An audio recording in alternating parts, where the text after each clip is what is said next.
La lumière a son sens dans les ténèbres.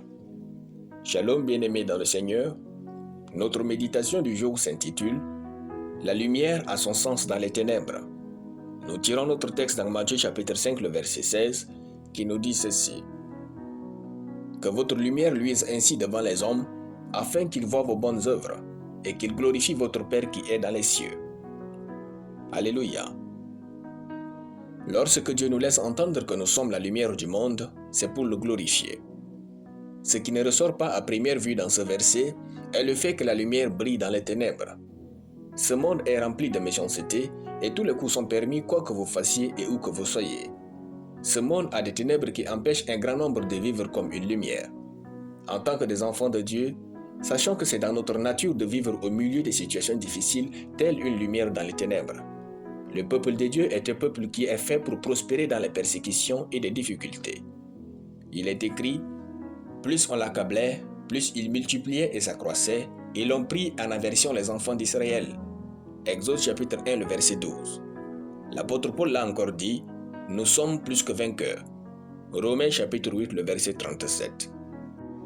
Dieu ne nous a pas conçus pour vivre au milieu des jouissances et des tranquillités. La lumière n'est pas très importante le jour, mais la nuit. C'est dans la nuit de votre vie actuelle que vous devez mener une vie qui a du sens.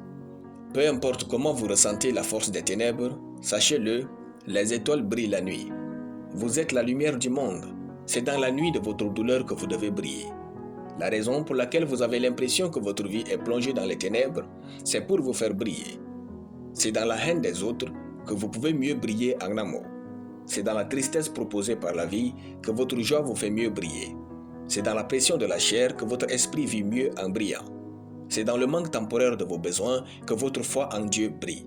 C'est dans les persécutions que votre pitié en Dieu brille. C'est dans la tentation du diable que votre obéissance en Dieu brille. C'est dans les ténèbres de l'injustice que votre justice brille. Vous êtes la lumière du monde, ne cessez jamais de briller. Il est écrit que votre lumière luise ainsi devant les hommes afin qu'ils voient vos bonnes œuvres. Faites toujours le bien. Continuez d'avancer dans la vie et briller. Ne détruisez jamais votre lumière pour faire plaisir aux gens qui vous détestent et qui ne vous connaissent pas. Continuez de briller dans tout ce que vous faites. Vous avez été créé par Dieu pour rayonner, pour faire la différence, pour régner et faire de ce monde un endroit agréable. Alléluia. Nous allons prier. Merci Père de m'avoir fait beau, excellent, fort et avec la capacité de changer les ténèbres en lumière. Je brille dans tout ce que je fais au nom de Jésus. Amen. La lecture biblique en une année, Ézéchiel chapitre 26 à Ézéchiel chapitre 30. Soyez bénis, c'était le pain du ciel.